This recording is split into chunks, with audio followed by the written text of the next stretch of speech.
Mas abala na ngayon dito sa harapan nitong Senado at kanina may bagyang sitwasyon kasi yung pong sound system na ginagamit nitong mga taga-suporta ni Vice President Sara Duterte, pinaliso ng pulisya. Dito yung nakalagay dito sa may gilid na yan.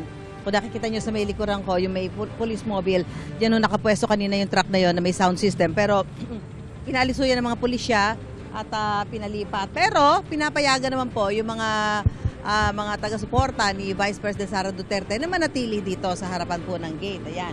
Pero syempre, sabi ho ng mga taga-suporta ni Vice President Sara Duterte, kailangan nila yung sound system. Napapansin din ho natin na medyo mas marami na ho yung mga nakadeploy ng mga pulis dito sa harapan ng Senado. May mga nakita rin tayo dito mga bomb sniffing dogs at talaga nagiging abala na rin ho dahil nagdadatingan na rin po yung karamihan sa mga kawani ng empleyado bukod pa doon sa mga miyembro ng media na siyempre mag-aantabay po sa mga magaganap ngayong araw na dito sa Senado. Samantala ay sinabi po ni Senador Bato de la Rosa na handa siyang harapin ang arrest warrant ng International Criminal Court pero dapat daw idaan sa proseso.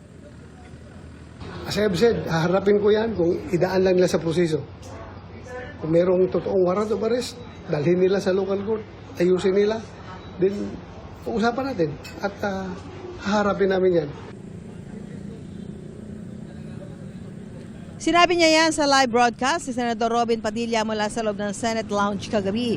Kasama nila ang iba pang Duterte Black members na sina Senador Bongo at Senadora Amy Marcos. Naroon sila matapos isailalim ng Senado sa protective custody si De La Rosa kasunod ng tangkang pagsisilbi ng NBI ng warrant of arrest mula sa ICC. Ipagbibigay alam naman daw ng NBI sa DOJ, Philippine Center for Transnational Crime at Interpol ang nangyari.